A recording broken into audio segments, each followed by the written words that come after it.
This is a Stock Trading Reality Podcast, episode 131. Not only did they have real product, but I actually ended up becoming a distributor. This is the Stock Trading Reality Podcast, where you get to see the realistic side of a trader's journey. Get inspired and stay motivated by everyday normal people who are currently on their journey to trading success. Who wants to be a Viking when he grows up? Clay Trader. Yeah, so I guess this is a two-pronged fun fact here. First, the show on History Channel, Vikings. If you do not watch it, give it a try. Awesome show. Even my wife likes it, but that's not really... My wife is pretty cool in that sense. She doesn't mind a little severed head here or there. But second, after watching that show, I absolutely would love to be a Viking. And kind of funny side story to that. A few months ago, somebody that is a kid of one of the parents that go to my church, the kid showed up, and he straight up looked like a Viking. He had like the mohawk and these oh man, it was, I wanted to go up and shake his hand and be like, can you teach me to be like you? Because he looked awesome. So yeah, if you're like from one of those Scandinavian countries, I'm jealous of you because Vikings are great, and I'm just gonna leave it at that. And I'm totally geeking out over Vikings, but I'm not even ashamed of it. So I guess Chezz, two questions. Chezz, by the way, is our esteemed co-host. First question: do you watch the History Channel show Vikings? And then second, are you a fanboy of Vikings like I am? Yeah, probably. Feel free to make fun of me at will too. I understand.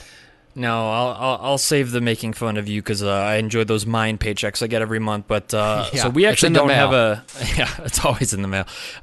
We don't actually have a cable subscription. We finally cut the cord. So no, I haven't actually looked into that yet. But now, based on your recommendation, it sounds like a show I would probably absolutely love. I do love History Channel shows like that especially. So if it's coming on a good recommendation from you, I will definitely check it out. But yes, I am also a fan of the Nordic warriors and kind of all the crazy stuff that's kind of gone on in the past and just some of the stories, and it's just absolutely amazing. So I'm totally a big fan of that, but no, I have not seen the show yet. And now thinking, I know of one, Norse from Norway. I was just going to say we did have one Viking. But that's my question. It's just been one. We haven't done any other countries. I think you must be right. There's Thomas from Germany we did.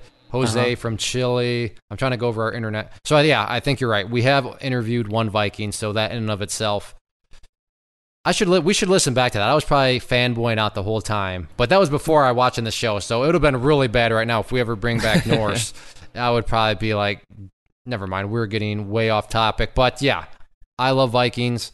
They're like one of the coolest things ever. As far as today's show, which is what you're listening for, super interesting, not only approach to the market, more so kind of how we learned about the market, and then now his plans and what he is putting into place to do trading full time. And he's essentially jumping into trading just full go. He's just gonna go with it. And so if you're somebody that's thinking about maybe just trying trading full time, then this is definitely an interview that you're going to want to listen to, because there is a lot of apples and oranges that goes into it, and we talk about that here. But we are talking with Jeff. He goes by, oh great, I screwed it up in the interview. I'm going to screw it up now. Crest. Do you remember what is Crestronwizard? I said Creston, but he's like, no, that's not right. Do you remember what the first part was, Chezz? No, but it has to do with pretty much a previous business he used to have. It was some main brand that really was a great business for him. But right. He had so many good stories and stuff, and he's just got such an entrepreneurial kind of skill, and just I don't know, that kind of drive and passion I love to see, and it totally transcends just kind of trading in general. It's just a life approach, and it was really awesome to talk with him. Yeah, life approach, that's a good way to put it. And thank you. IT Nate, the show producer, just hooked me up on Skype. Crestron, that's right. Wizard is his alias in the chat room, but because I can barely, because I'm a failure in life at pronouncing things, we just called him Jeff throughout the entire interview. So let's hear from Jeff. Jeff, welcome to the show. Thank you for having me. Now, Crestronwizard is what you go by in the chat room. So out of pure curiosity, Is that like some sort of gamer alias? Can you give us the evolution, the history of this chat room alias that you're using? Yeah, I'll give you the background. So it's pronounced Crestron. Whoops, there we go. Yeah, no problem. So I already screwed it up. I'm off to a great start. Yeah, so it's Crestronwizard, and the background to that is starting right around 2000, 2000, I went from my previous background, my life was car audio, and then I went into doing home and commercial audio and automation systems, control systems, things like that. And Crestron, which is the first part, is a world leader in providing systems, touchscreens, lighting control, shades, all that kind of stuff. So I worked for a company putting that stuff in and writing the code to make it work, because they kind of come in as a blank box and you write software. They give you a kind of a software platform, but you write code to make it all work. And so I said, all right, I'm going to be Crestronwizard. So that's what I did. And kind of ever since, that's been 99% of my sign-ups, chat rooms and things like that. That's just what I use. So very nice. What I got used to. So you are a computer coder then? Is that a fair assessment? Yeah, I'm an entrepreneur. Kind of been, since that little foray into things for a couple of years. I've been self-employed. But yeah, so I write code and geek, I guess. Do the whole put the systems together, engineer them, all that. But that's probably a fair assessment. Well, you and Chezz are going to get along. Chezz, you're a fellow geek on the podcast, because we all know that I'm the coolest person here. So, and you're the geek of the two of us. Yeah, you're the oddball, Clay. That's funny how that works out, though. Yeah, right. That's very cool. I could keep on pressing you about this, but we're here to talk talk trading. But yeah, that's very fascinating. So, anyways, as we always do, let's start right at the beginning. Where did you hear about the market? What got you interested, and especially what got you interested enough to decide, I want to try to get a little bit more hands-on with it? So I have a crazy story. For some reason, and we could talk for hours on this, for some reason I tend to, when I get into things, I get into them big. I don't know why that happens. But so going back to kind of my day job, and it was before 9/11. I remember that. So it was like 2000, and I was doing a job for a guy, and he said, I got a friend of mine. He's got $1 million cabin in the woods, and you need to come check him out and help do his stuff. So I went and met this guy and did some of my audio work for him. Anyway, so it turns out he was a day trader. And so that kind of got me interested in it. We became friends. We're still friends. I was at his house earlier today, but he had gotten his start in the market in the 90s, worked for First Boston, and took some money and turned it into $50-60 million. So he had done really well. And so that's where my first taste of, hey, you can make some money, kind of came into play. And he had a little office and had a couple guys employed, and they were doing day trading. So I'd go in there, and sometimes I'd trade his money around. So I'd trade with a few $1 million in one stock. Instead, that was kind of my my entry. But I was trading what he was telling me to trade. But so that's how I got started. So you pretty much caught the bug by having your buddy, or somebody you essentially met, made a ton of money in the market, and you kind of got to see it firsthand. And is it safe to say you decided to kind of go into that right away in terms of kind of figuring out how to do it? Did you ask him, where'd you learn, or how to learn, or what'd that process look like? Because that's obviously an amazing story from him. Gotcha. His story was, hey, I was working for First Boston. I was making about $1 million a year in bonuses, and I walked in and told him to get screwed, and decided he was going to trade on his own. So I'm from North Carolina. Maybe the accent might give it away. And anyways, he said he found himself in an office, with the ceiling dripping, and trying to figure out why he did this to himself. But I got so a lot of the people I met were people that came around to him. One of the guys was one of the bankers on Wall Street that on the trading desk, and a few other people. So I kind of got to meet people like that right off. So got interested in how all that worked. And then my first account was Ameritrade. I signed up with Ameritrade and set up with that. And what year was this? This was right around 2001. Okay. Yeah, this is around 01, 02, I believe, if I'm thinking back right. It would have been early 2000s. Okay. And I'm not taking anything away from your buddy, but it sounds like this guy, my guess would be he made a lot during the bubble that formed. Where everything was just exploding.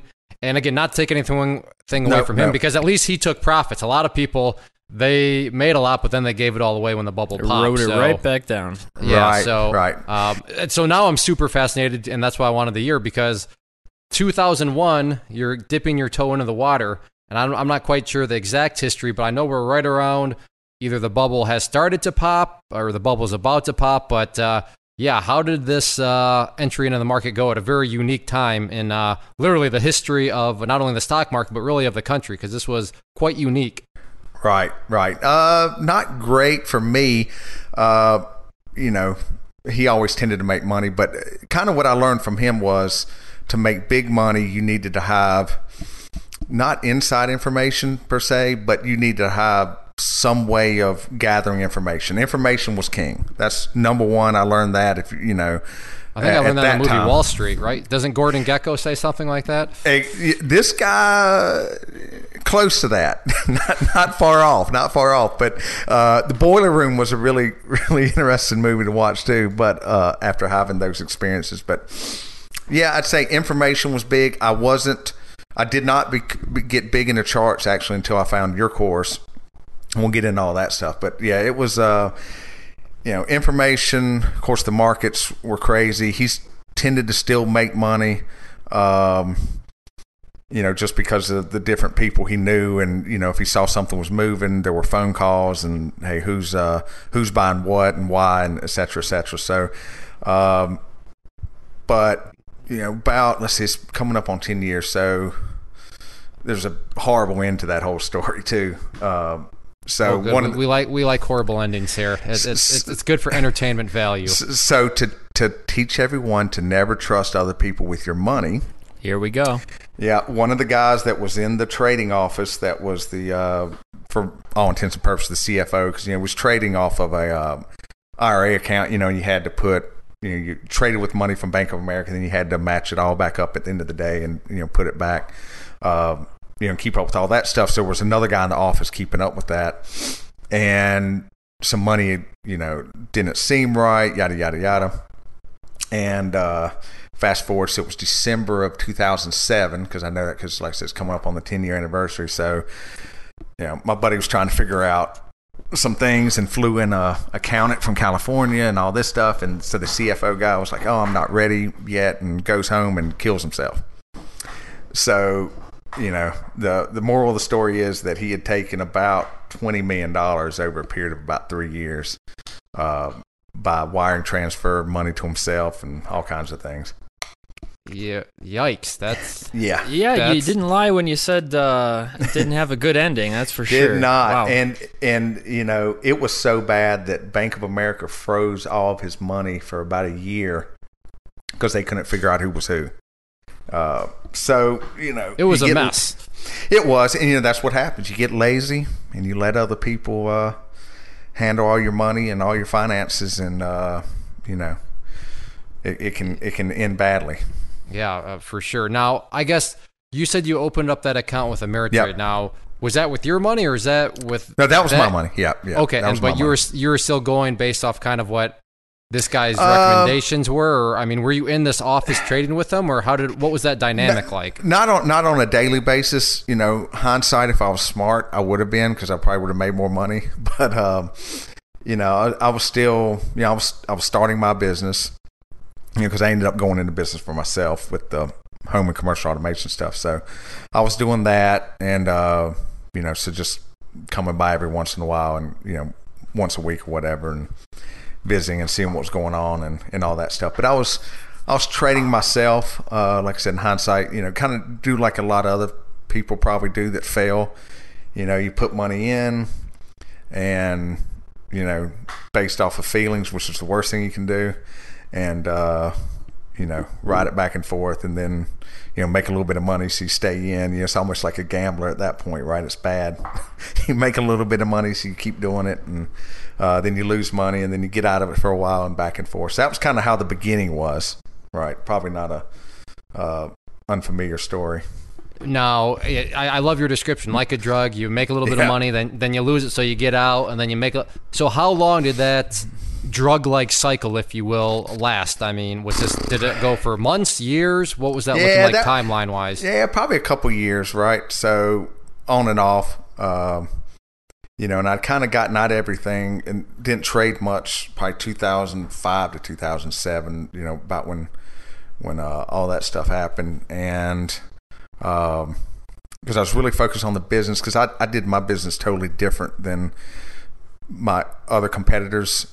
This was an early time, so before the 2008 bust, so around 2005, the equipment I was selling was really expensive, so I was trading. My buddy called me more like I was in the business of arbitrage than really in the. So that's why the money markets and the new course you did really kind of interested me, because I was selling equipment to the UK and to China and to South Africa, and some to France, because the stuff was so high, but they didn't adjust for the changes in the dollar in Europe.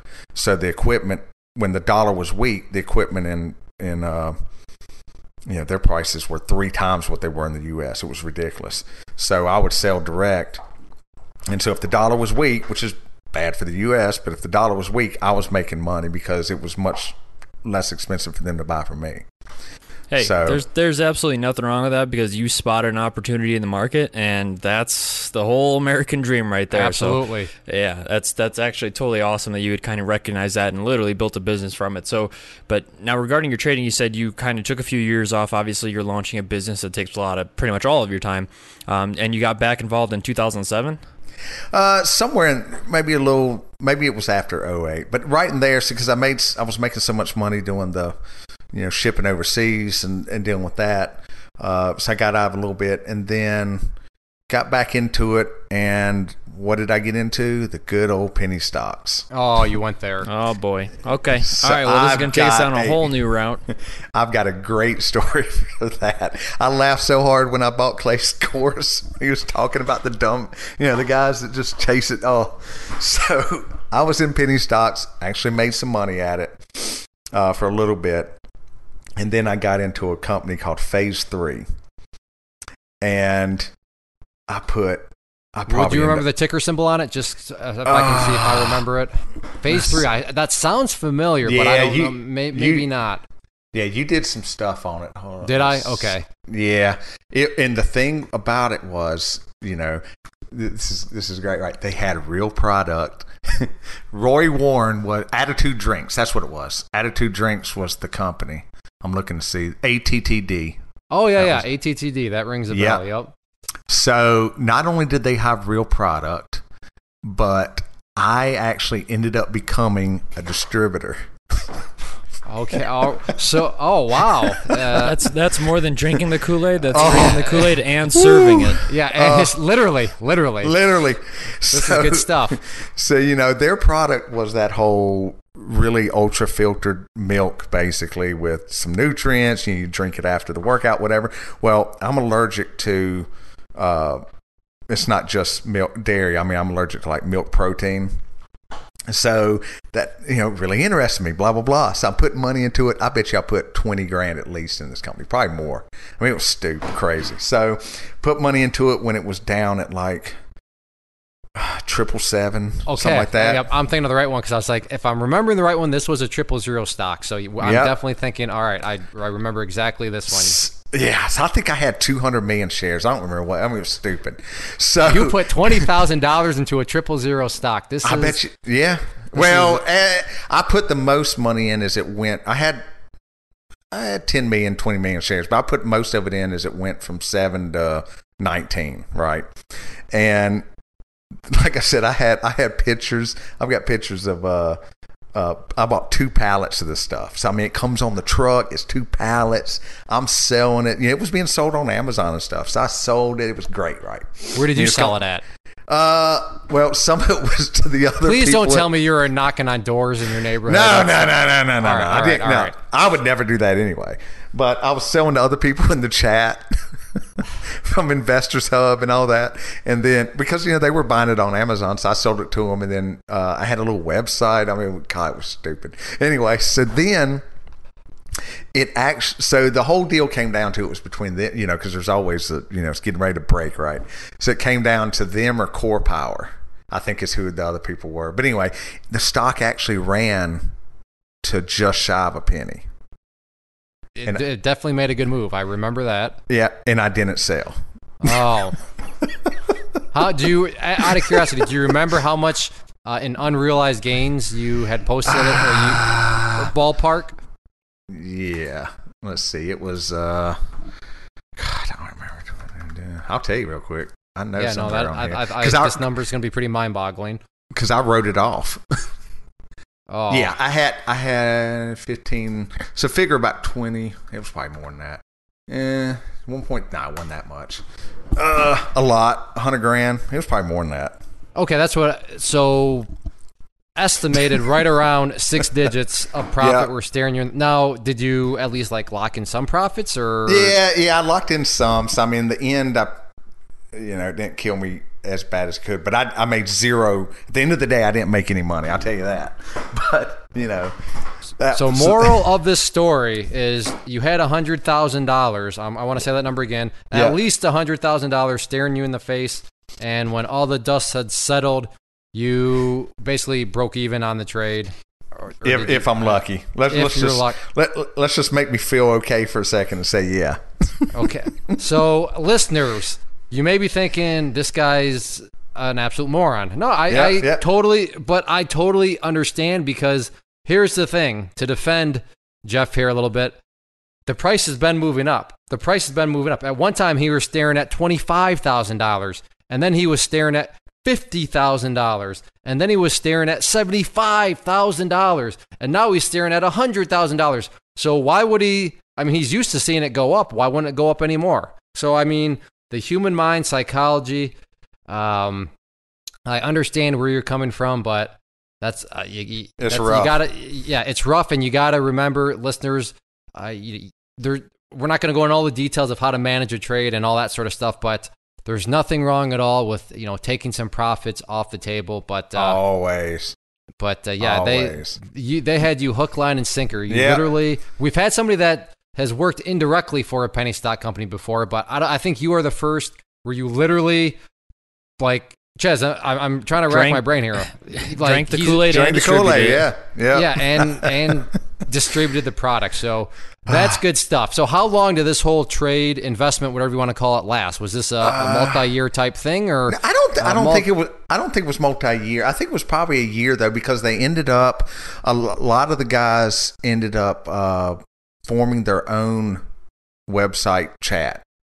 That's how many people got on this one. I mean, it was, and I was a member of that, and they actually found a couple good trades, different companies. But when it was their own chat, I went back into it a year later, and people were still in there thinking it was going to make its move and stuff. I mean, it was crazy. But yeah, they formed their own cult, is what they did. They did. That's what they formed there. Yeah, and in hindsight, I mean, realistically, I looked at about 30,000 profits that didn't take, but that quick run it made didn't last long. But the sustain, could have got out, had the volume to get out, was probably about 30 grand. But then yes, it did that quick run to 0.9 or 0.009. But yeah, it was that was my lesson. Always take profits. Yeah, that's a pretty, if that doesn't kick you in the teeth, then I don't know what does. So this happens. Did you stay in penny stocks? Where did your journey go after this, to be polite, pretty disastrous trade? Yeah, so that was crazy. So I took a break. I was like, okay, this was, obviously I'm not smart enough to do this. And I went along for a little bit, and then I was back on Investors Hub, and that's where I'd seen you post some of the charts, the daily charts. And I got back into trading some pennies again, and I was making money. I was still putting more money into a single, penny than I should. I was still putting $5 to $10 grand in at a time, but even if it moved just little moves, I was getting back out. I didn't sit in anything ever again. You learned your lesson. Yeah. I didn't sit in anything anymore. So let's see, this is 17. So probably, let's see, I've been a inner circle probably 3 years. I don't know if you guys looked it up. You've been around a long time. It's been a while. I do know that. Yep. So right before that, I averaged about 40% profit in penny stocks is where I was at. And so I was kind of happy with pennies, but the same problems that you end up talking about in the course, it was drying up, there's no volume, blah, blah, blah. So then I start looking around. I'm like, well, Clay's got these courses. I'm going to see what's up. And then I looked at the beginning of a little brochure intro thing, and I emailed you about this. You had a stock photo of one of my clients' houses was in the course. It was the outside of the house. And, I remember that. that. This was a long time ago, but I do. Yeah. Yep. So I was like, I'm going to give this a try. So then I'm watching, and so what I jumped to, penny stocks. I'm like, I'm going to see this one. First thing, get through a couple chapters. And it's like you were talking to me. You idiot. Buying the Kool-Aid, and here are the guys that run it up and get the other people on board. I'm like, that was me. It was hilarious. But, I was going to say, I think the parallels are pretty funny because you actually pretty much went through the cycle of the course and then actually went through the course. The cool thing, though, is, while you say, I'm not smart enough to do this or something like that, you actually had realized the error of what you did on that one botch trade, essentially, and still was turning a profit in pennies, but the problem is the liquidity was drying up. Right. So were you still trading pennies in the marijuana boom and all that stuff? Because that was definitely in the past 3 years. That was some of it. I made money. So some of the stuff I made money on were the Ebola scare.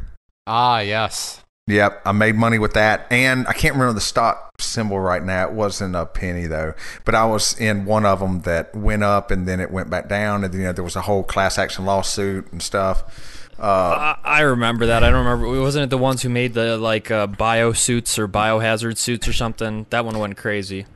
I think I made money on that one too, but there was something they had some drug and there was a leak that they were going to get approval and it was all a lie or something, but.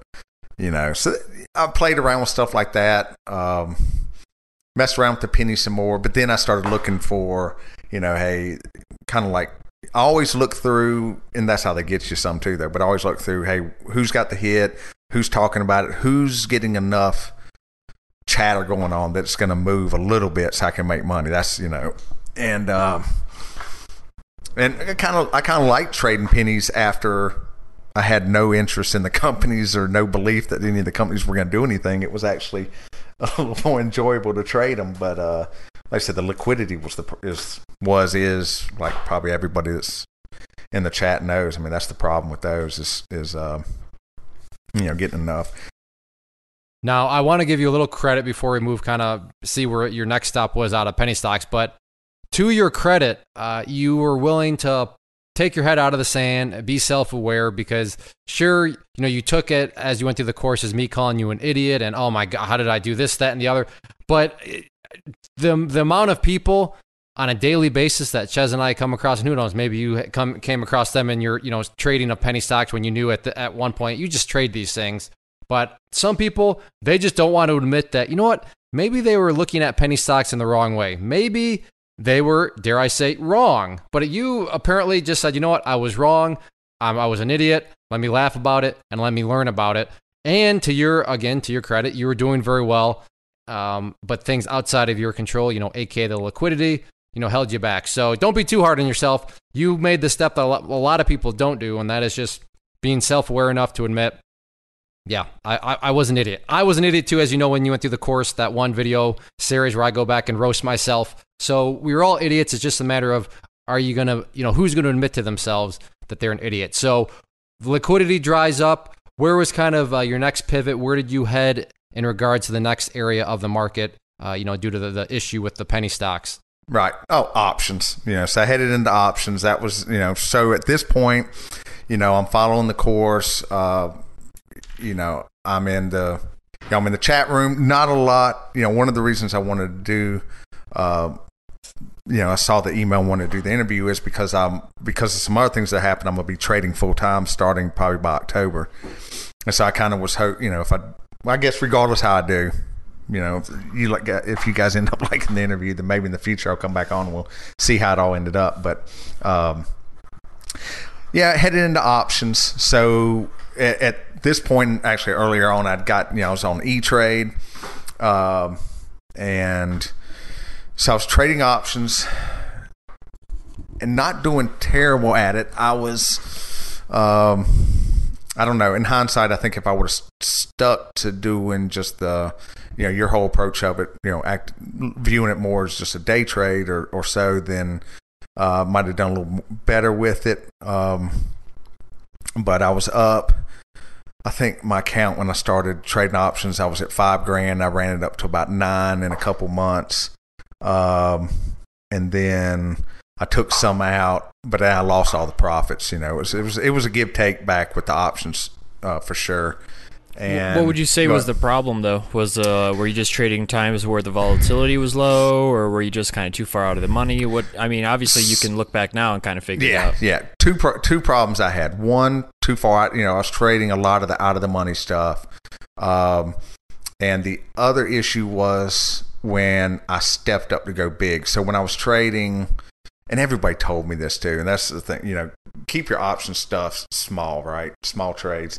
When I was trading 1, 2, 3 contracts, I ain't too bad, but then I would trade 20 contracts. Ooh, that's not even close to 2 or 3 contracts. Wow, yeah.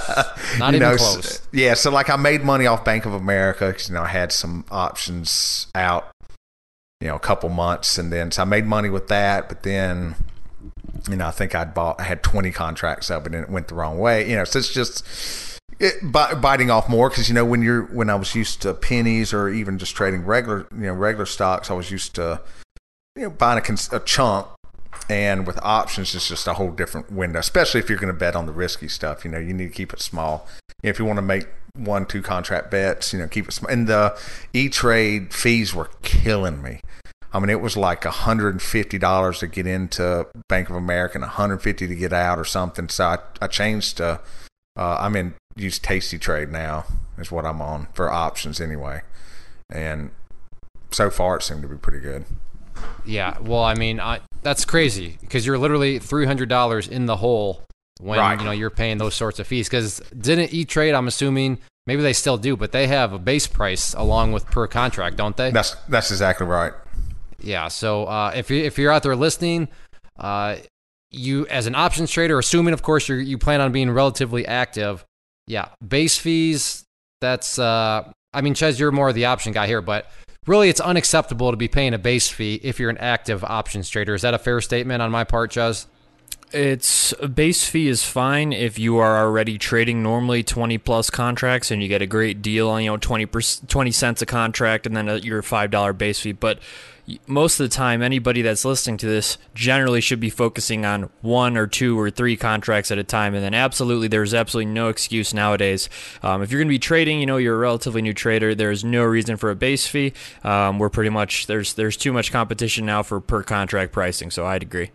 Okay, perfect. So jumping back into your timeline, in hindsight, that was a great conversation. You know what you were doing wrong with options. But at that point, putting yourself back at that moment in time, did you take another break from options, or what exactly did you do at that point? Yeah, so that's just the end of last year, right? So that's kind of bringing us kind of closer. So nice. We're making progress. So we're getting up to time. So, so the business has just been wearing on me. This is the end of last year, probably around this time. Business, because it went from all I personally did work-wise as far as lay hands on things was high-end homes. So I got to meet a lot of people that were, CEOs, people with expendable money, athletes, stuff like that. I did work in California, Canada, all over the U.S. And then starting after 2008, after the crash, it wiped a lot of companies out. And we were fortunate enough to be aligned with some, have some pretty good players and things going on. So we worked 2008 really didn't hurt me till maybe 2010 really trickled down because of construction. Okay. Because my business was really tied to construction. So the overseas business kind of dries up because, the pound gets killed, the euro gets killed, So all that business, which was probably half my income, went away, right? So, and instead of being able to fly around and just do these, basically get these little mini vacations and do these big projects, now I got to really work for a living, do it local. It sucks. So, I have to be like the other guys. I have to get a few trucks and employees, and I had a few guys before that, but then it kind of blows up. Get a security business and some other stuff. So towards the end of last year, I'm tired of being in the business, get separated, all this stuff. So around February, I got an offer and I sold my business in February. Or start selling in January, and it was final end of February. So then I've spent the rest of this year. I had some property near the airport here, and it had a house on it. Anyway, so I've been remodeling that and getting all that set up and getting my little trading office ready and everything. So it's going to be finally finished next month. So then starting October, I've been dabbling a little bit again. Then starting in October, I'm going to trade full time. And we'll see how that goes. And then I've got a car business too. We do take old cars, like muscle cars, and make them like new cars, where they have fuel injected engines and air conditioning and creature comforts, and actually ride and steer well and stuff like that. Nice. Multiple streams of income. Yeah, there you go. Now you made a statement. You're getting your office ready. Are you building? Are you building an add-on to your house? What do you mean getting your office ready? Okay, so up in the house, on the outside, it's an old farmhouse, ranch style house, and inside I'm making it really ultra modern, which is kind of a step out of what I would normally do. But anyway, it's kind of different. So there was one side of the house that we had to reframe and remodel. So up above it, I put a dedicated office, and it's got so I've got two 40-inch screens, and then I've got two of the LG ultra wide 27-inch screens. They're going to stack on top of each other, so I can put charts on those and see those really well. And then I've got a TV also, so then I can run, whatever news broadcast is going on. And then I've got so I got plenty of screen real estate, so I can see what I'm doing. Plus, I'm getting older, so you got to be able to see. And so I've got my little mini split up there, so it stays cold and should be interesting. You got the foundational type work to set you up for success. Now, what does your business plan look like, though? What are you planning on trading? Are you going to trade stocks again? You're going to trade options again? What's your game plan in terms of what are you going to focus on? I want two things. One, I want to make I kind of want to make do more with the options, because I really think that options approached in the right way. First, I'm going to rewatch all the course again, all of it probably, and then focus more on options. And I wouldn't mind stepping into the Forex, trading money. I like that's more or less available pretty much around the clock too. So if you want to dabble in that, so I think that's what my focus will be. Now, what is your business plan from a time perspective? You mentioned this muscle car business.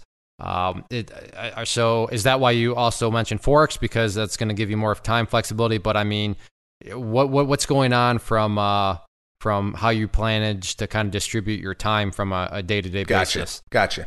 Okay. Well, with the car stuff, for the most part, I've got 3 employees that kind of run that, and it's not a it's not a walk in the door, deal with a customer kind of business. It's more of we've been contracted to do a car. So like I've got a 66 convertible Vet we're doing, and I've got a 71 Challenger convertible we're doing. And, so that's more or less all they have to focus on. So it doesn't take up near any of my time like the other business did. I can get up in the morning and make it where, the trading's all I want to focus on if I want to for the whole week or month or whatever. So I've got a few cars I'd built that I'm selling, and I've got money from selling the other business, yada yada. So my plan is that I'm gonna take a year, and I'm gonna take a set amount of money that's going to go in, I won't put it all in my trading account because that would be too tempting, but I'm going to have a set amount of money that I'm willing to either make into something or lose. And that's kind of limit my loss. That would be the max I'm going to put into this endeavor. And I'm going to give it a year. I think, before a year's up, I should obviously know if it's working for me or not, but that's kind of the game plan. Okay. You pretty much answered my question, but I'm trying to think back. I think Trader Mike, who we've had on the show, he kind of did the same thing. He just was like, you know what, I have a chunk of money and I'm just going to go full time and, let's see what happens with it. But that also brings about a massive something that I need to distinguish is let's make sure you're not looking as a listener as apples versus oranges.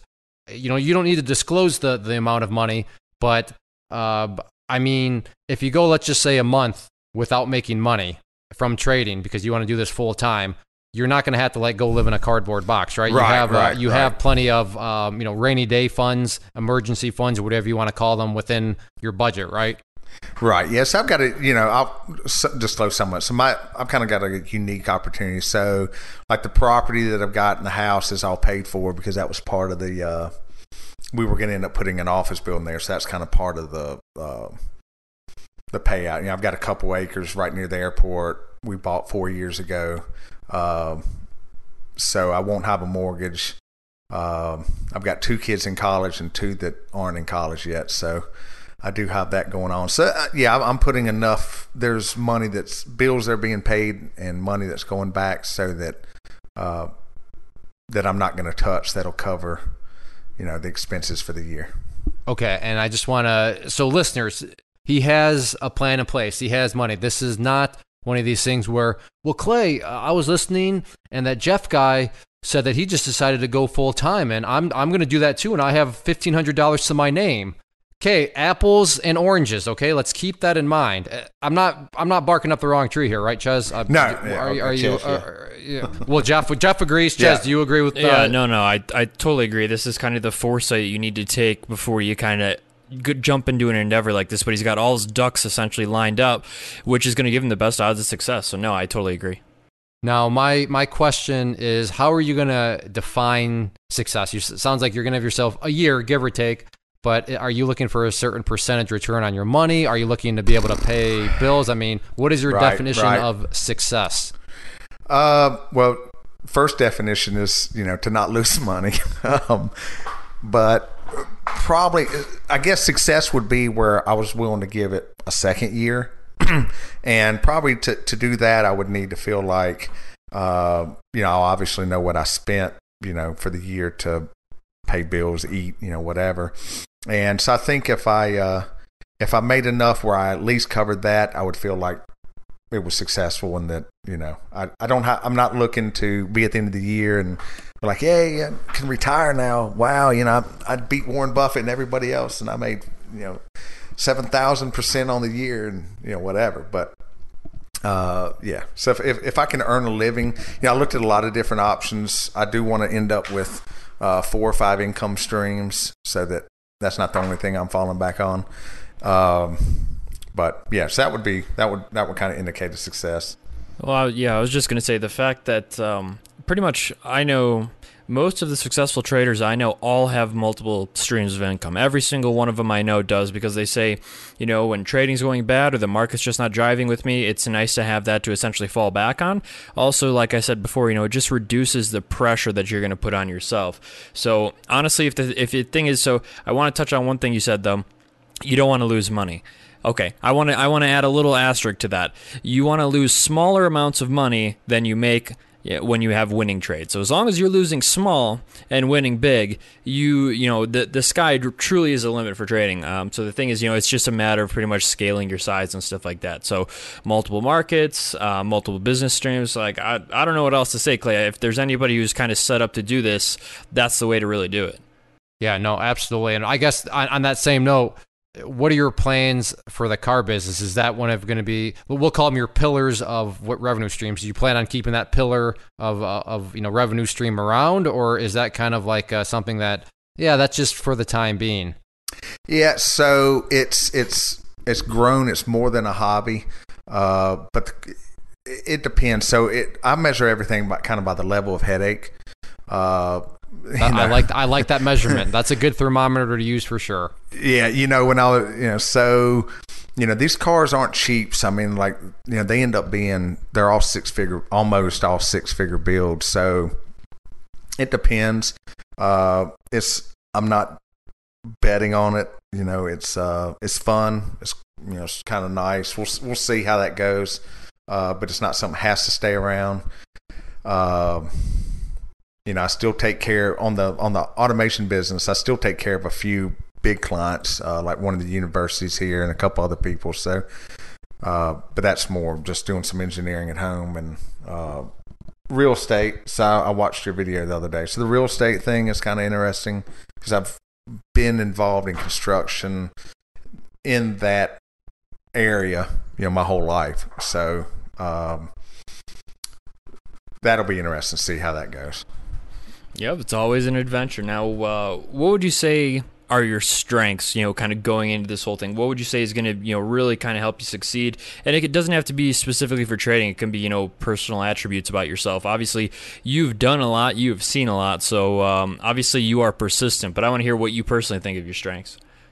Okay. Yeah. But don't get too cocky because I'm telling you, I'm going to come up the rear end and say, now, what are some weaknesses that you are aware of you need to work on? Okay. So. Got you. Yeah. So it's like I'm on a dating site. I like it. So it is. Swipe. Hopefully you decide to, what is it? Swipe right? Is that good? Yeah, I think that's it. Okay. All right.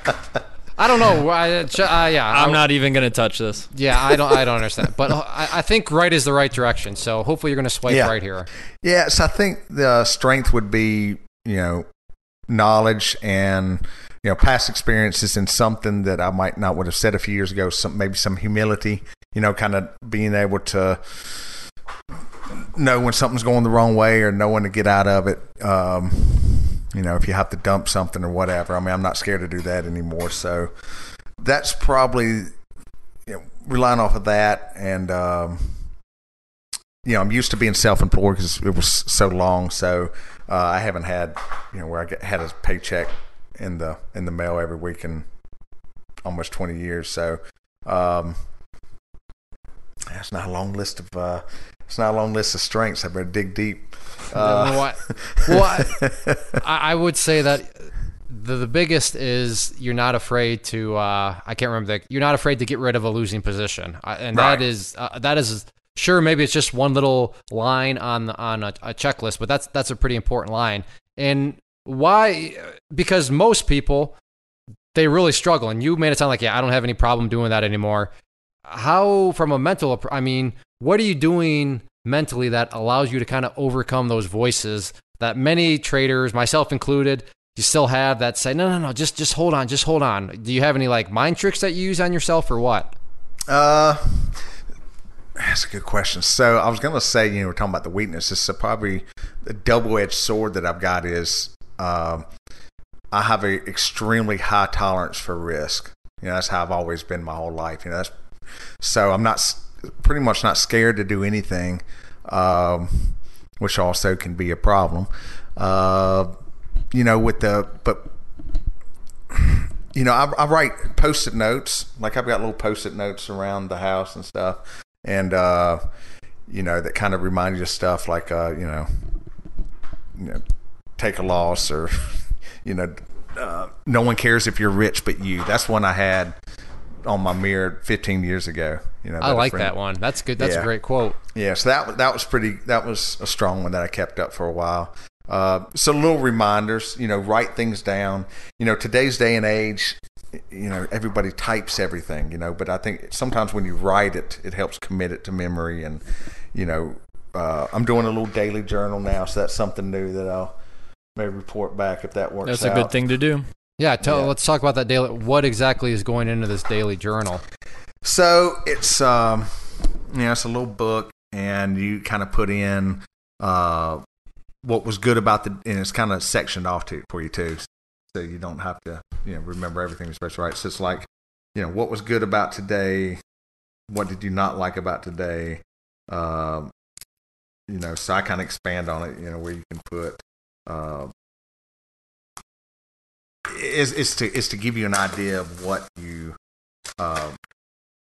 making sure you're thankful. One thing, which is really hard in today's day and age, right? To remember to be thankful for the stuff you've already got. Something, I opened it up. So this is something, and plus this already has some little, antidotes kind of written throughout it. So like this is one that says, I am already healed, happy, loving, wealthy, successful, confident, physically and emotionally well. So it's things to kind of remind you, today. Basically it's a big mental game that it's trying to make the mind game with yourself easier. And again, to defend Jeff, this is good stuff. If you're sitting there like, what is this, like some little 8th grade girl keeping a diary and journal? Listen to you. If you're thinking that, you clearly have never put any sort of money on the line in the market, because as soon as you do, you're going to all of a sudden realize, holy smokes, this is a very mental game. What is going on in my mind right now? When you start to see your money decreasing in size, when it's real money and not a video game where there is no reset button, trust me, you'll realize it's a very mental game. And stuff like this, as traders, I mean, for those of you that are longtime listeners, we've had people that have admitted to being laying on the floor because they're lightheaded. We've had people admit to crying. We've had, thinking back to Doc, comparing all this to like crack cocaine. So this money on the line from a mental perspective does all sorts of weird things. So sure, it may sound like a diary and all this stuff is not what grown men should be doing, but that if you think that, like I said, take that as a sign that you have a lot to learn. And I know from an insider, you've just never traded before in your life. That's a dead giveaway there. So, but weaknesses, you realize that, okay, you're kind of high risk, or you don't mind risk, which is a double-edged sword. But are there other things that you want to kind of improve on? Namely, you said you plan on going through the courses again. So are there certain things you're looking for to get better on, which, by default would kind of make them maybe something you feel is a weakness right now? Right. Well, keeping emotions in check, which is so, that's probably everyone's difficult part, right? Because it's just like you go to Vegas and you're betting on that next round to come through for you. So, emotions in check. And something else I've noticed is, if you take something, if it's a movie or a book, or even if it's your own homemade video or whatever, and you rewatch or reread or whatever, a month later or years later, usually you have some sort of different take on it, right? A different perspective. Your daily experiences change you. So, that's one reason I want to watch the courses, because like, okay, where was I? What point was I at when I first watched the course versus, okay, where am I now? So I want to go through it again for that purpose more than anything, and just trying to kind of prepare myself for being in that mindset, because it's your emotions versus 100 million other emotions that are on the market at the same time you're trading against, except for the that's except for the robots. Right there. Good quote. Yep. Yeah, you absolutely nailed that. And it's a chess game, right? It's a big chess game. Big chess game versus yourself, and that's the hardest opponent to ever beat. You just got to figure out pretty much how to not work the system, but pretty much how to work around the human condition of pretty much what you're going to experience trading. But no, I totally completely agree. I mean, I just remember when I read the book Trading in the Zone by Mark Douglas. I read it the first time, didn't really know much about trading or what it really meant. Read it again after trading for a year, and I was like, wow, this touches on a lot of things that I just thought, oh yeah, no, emotions aren't going to play any part of it. But yeah, no, you'll totally get some more little tidbits, especially considering how long ago you watched it and rewatched it again. But I want to focus on what is going to be your routine for kind of this new business model. Are you going to do your market homework the night before, do your charting in the morning, or you just, what's that routine going to look like for you? This is probably all in your business plan, whether it's written or not, but what's it going to look like for you? Okay. Yeah. So, basically I'm in two groups. I'm in, of course, with you guys and one other one. So, it's kind of, so a few things I'm doing different. One is, make sure I'm listening to more of the more of the market news and on TV instead of watching my soap opera or something, and having that playing more. The other thing that I've really got into really big is podcasts. and I try and get everybody I know to get into some different podcasts. I listen your guys' podcast, and then James Altucher, and there's a few other ones of different people. Yeah, James is a great guy. If you something you notice is trends, right? So if you're I don't know, trying a little example of something. So if I'll use politics without getting into politics, but if you're a Republican, you only listen to Republican stuff. Or if you're a Democrat, you only listen to Democrat stuff, et cetera, et cetera. It's easy to get into one mode of thinking, right? So I try to listen to a variety of things, because I'll notice that across all the different varieties of getting your information, whether it's through the web or on some website or Facebook or a podcast or watching the news or whatever, certain keywords and things people are talking about, and I don't mean just hot topics, I mean just general things, will pop up everywhere. It's crazy, right? So you can kind of get an idea where trends are going and some things that are happening that way. Just information, kind of goes back to what we were talking about when we first started this interview. Is information's key, right? The people with the most information win. And so one routine I'm going to try and do is make sure that I'm using my time wisely to get myself exposed to more information. And the second is putting the phone on do not disturb during trading hours, so that I'm a little more focused with that, not getting interrupted. And probably most important, and something I just realized here in the last few months, is planning vacations, taking your head away from it and getting completely out of things and recharging yourself, because I really didn't do that for a long time. And that's something you have to do too, because if you go get a good night's sleep or get recharged or take a weekend off or whatever, you come back with fresh perspective on things. That's I like everything you said there, and I do the same thing, especially when it comes to information. For me, it doesn't sound like you have quite the right, or not. You don't have quite the same approach as me. There's no right or wrong approach. But I mean, one of the first things I always do is I'll pull open my phone, pull open the financial, apps that I have, and just scroll through the headlines. It's all about, like you were saying, kind of what are people thinking? What's the overall drift of things? Now, does that mean because some Joe Schmo analyst downgraded a price target that I am just going to go blindly short something? I'm not saying that, and that's not what I'm assuming you're not saying either. No, but you're just trying to get an overall drift, an overall, to use your word, trend of what information seems to be going on, and a quick way to do that, for me at least, is just read through headlines. You don't have to read every little article, but headlines can do a great thing. And yeah, as far as vacations, it is definitely good to get away from the market every now and then, just to let your mind reset, because circling back to the one point, if you've never traded and you probably don't quite get it, well, you don't get it. I'll tell you that up front. You don't understand. It's definitely good to get away. So very well said there. And we will certainly have you back at another time to hear how all this unfolds for you. But you are a man with a plan, without question. And the other thing that I wanted to quickly comment on is, I like how you said, you haven't had a paycheck show up in the mail for almost as long as you can remember. And when it comes to trading, you're the one that's got to mail yourself the paycheck, and you're already used to that. So that's, in and of itself is a nice little kind of mental bonus you have going for yourself. So last question though, and this will be pretty, I don't know, maybe you already answered it based off some of your stuff, but I'm not going to tell you what I think your answer could be. But Chezz has a time machine, and he's going to lend you that time machine. And if you can go back to, the start of it all, what would be that one bit of advice that you'd give yourself? Oh my God. Don't buy phase 3, or at least sell it when it goes up. Man, that's so open-ended. So just, if we're only thinking market stuff, because I can tell you in personal life, there'd definitely be some changes. But time machine to old Jeff. I have an answer for you, though, which I would argue you've already done. So, but if you need assistance, if you want to, throw it out there. Let's see.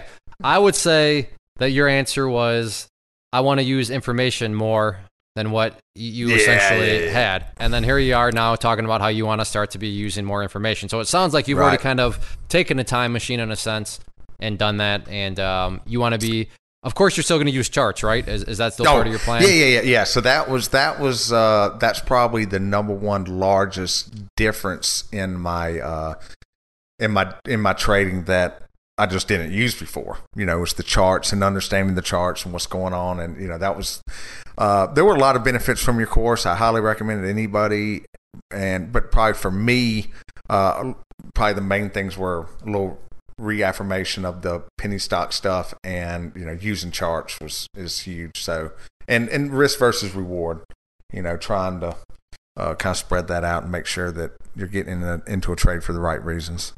Absolutely. And Chezz, is there anybody else? But I know Sean, that we just had him back recently, but he's it sounds like he's going to be, Jeff and him are going to be able to jive nicely, because Dim is big into information and using, kind of that fourth dimension. So that should be a little match made in heaven, going back to the whole dating site thing. You think, Chezz?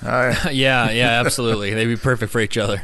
Yeah, it's critical, man. You gotta know what's up. But as much as you can in this world anyway. So Definitely. So, well, obviously, since Clay already lent out my time machine, he must have, missed the scheduling. He must have not talked to my receptionist about scheduling, so I'm glad we got that figured out. And I completely agree with Clay in the sense of you almost have already figured out what you would have done differently then that you're going to apply now. So that's, such a key thing, especially considering you are essentially going to launch another business, which is really cool to see. Honestly, you have such a kind of entrepreneurial, mindset and outlook on life. I just love seeing that, because that's what I'm striving to do personally as well. But to take it to some more lighthearted questions, what would you say is your favorite meal? Kanki, which is the Japanese steakhouse here. So, some filet and scallops, some rice. That's probably number one. Okay, so favorite movie, Back to the Future, without a doubt. I've seen it 200 times if I haven't seen it once. I rode my bike to watch it in the movie theater the day it came out. So that kind of give you a little bit of age on me, but yeah, that's favorite movie probably. I actually almost bought a DeLorean at 16 years old because of that movie. Yeah, except they're definitely not as cool and as they are in the movie. But you can make them look like that. But I don't want to. I didn't. Being 16 and now being 28, it's a little bit different. I don't think I could find myself driving around the mountains with that. You're ancient. You're ancient now. Oh yeah, definitely. All my years of wisdom behind me. But so considering you said you really want to schedule some time to kind of recharge and take some time off, what would you say is a place you'd like to visit someday that you haven't been to yet? Well, I've actually got a few things kind of planned. So I'm going to China sometime really soon, because I did so much business with a couple people there, and I mean it's blowing up. A lot of the people may not know this, but I guess in my business and seeing stuff, those guys are coming over and bringing bags and bags of cash, because you can't get the money out of the country easily. China kind of holds on to their money, so it's interesting to do business with those guys. But I'd like to go to China. I'd like to go to I went to Finland, but I wanted to go to Russia for years, try and get over there, get some places that might not be able to visit in the future. But I want to get out in the world more, because I should have said this to begin with. So back, young kid, grew up in Burlington, North Carolina, backwoods town, Milltown. So we saw a lot of jobs leave. I was in textiles when I actually worked for people. And one of the best things I ever did, and I highly recommend it anybody to do, is I got out of town. I went and I started doing these installs, and I went to California and I saw how people lived, and I went to Baltimore, and I kind of got around and seeing the different, even just in our country, forget going to Europe and everywhere. I mean, just our country, the cultures are so different, everywhere. So that was a major changing point, I guess, fork in the road in my life, was getting out of town and seeing how other people lived and how they made money and all that stuff. So I don't know where I was going with all that, but you want to get to China, Russia, and you want, basically, I fully agree, and that makes me want to travel more. Expand your horizons is what I think you're kind of saying in a nutshell there, and I fully agree, and I'm trying to do that a little bit more here and there too. Final question, 3 words. These 3 words need to describe or what you would associate with a successful trader. Diligent, 3 words. Diligent. A bit crazy. No, not crazy. Crazy. That's probably accurate. Yeah, that's crazy in a controlled sense. Yes, yeah, controlled and controlled is good. So, diligent, controlled, and adventurous. There you go. And I think all three of those do a very good job of kind of summarizing some of those attributes that you definitely need, because if trading is not for the faint of heart. No. You gotta be able to risk a little bit in order to make some money, and that in and of itself can be an adventure. But that's why strategies and systems and all that good stuff is so important. Well, stick to the plan, right? Stick to the plan. There you go. There's a nice 3-word phrase there. So, well, Jeff, looking at the time, we are going to wrap things up. Okay. But without question, we will have you back to hear how all this goes. When that will be, only time will tell. But I appreciate you taking time out of your day, and you will come back, right? You are open to that. Yeah. That's one of the big driving reasons I wanted to do this. I thought it was a great opportunity, kind of perfect. Be able to look back where I was and what I was thinking and where I ended up. Right. So great. I appreciate you guys letting me on. Yeah, I like that mindset. So thank you again for all of you as listeners.